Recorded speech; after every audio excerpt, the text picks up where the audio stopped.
അനേകം സ്ത്രീകളെ കൂട്ടബലാത്സംഗം ചെയ്യുകയും 2 സ്ത്രീകളെ പൂർണ്ണ നഗ്നരായി നടത്തി ലൈംഗിക ചൂഷണത്തിന് ഇരയാക്കുകയും ചെയ്ത 250-ലധികം പേരെ ജീവനോടെ ചുട്ടരിച്ചു കൊന്ന ഒരു സംസ്ഥാനത്തെയാകെ മതത്തിൻ്റെയും ജാതിയുടെയും പേരിൽ 2 ചേരിയിലാക്കി സമാധാനാന്തരീക്ഷം പാടെ തകർത്ത 386 ആരാധനാലയങ്ങളും 4756 വീടുകളും കത്തിച്ച 65,000 പേർ പലായനം ചെയ്ത ഇപ്പോഴും തീയണയാത്ത സംഭവമാണ് മണിപ്പൂർ കലാപം. BJPയുടെ വിദ്വേഷ രാഷ്ട്രീയമുണ്ടാക്കിയ ആ വംശഹത്യയ്ക്ക് മെയ് 3-ന് ഒരാണ്ട്.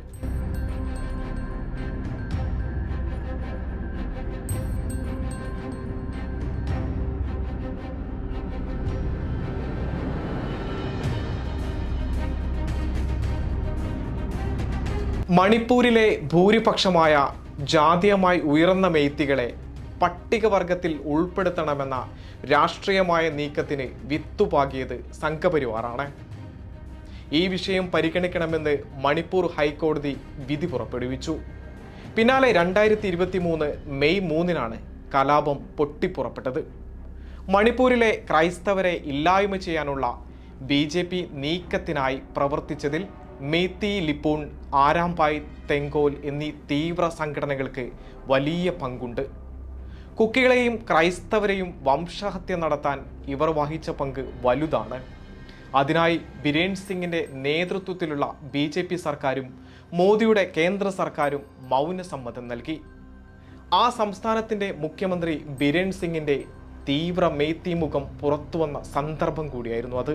കുക്കി സംഘടനകളുമായി പ്രഖ്യാപിച്ച വെടിനിർത്തൽ കരാറിൽ നിന്ന് സർക്കാർ ഏകപക്ഷീയമായി പിൻവാങ്ങിയതും തീവ്ര മേത്തി സംഘടനകൾക്ക് തോക്ക് ലൈസൻസ് വ്യാപകമായി അനുവദിച്ചതുമടക്കം അനേകം ഉദാഹരണങ്ങൾ.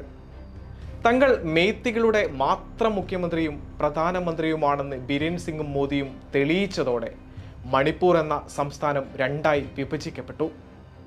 തമ്മിൽ മുഖം നോക്കാനാവാത്ത വിധം, ഒരുമിച്ചിരിക്കാനാവാത്ത വിധം ഹിന്ദു വിഭാഗമായ മേത്തികളെയും ക്രിസ്ത്യൻ വിഭാഗമായ കുക്കികളെയും അവർ മാറ്റി. വിദ്യാഭ്യാസത്തിനും തൊഴിലിനുമായി പതിറ്റാണ്ടുകൾക്ക് മുൻപ് സംസ്ഥാനത്തിൻ്റെ താഴ്വാരത്തിലേക്ക് എത്തിയ കുക്കി വിഭാഗത്തെ ആ സംസ്ഥാനത്തു നിന്നും തന്നെ ആട്ടിയോടിച്ചു.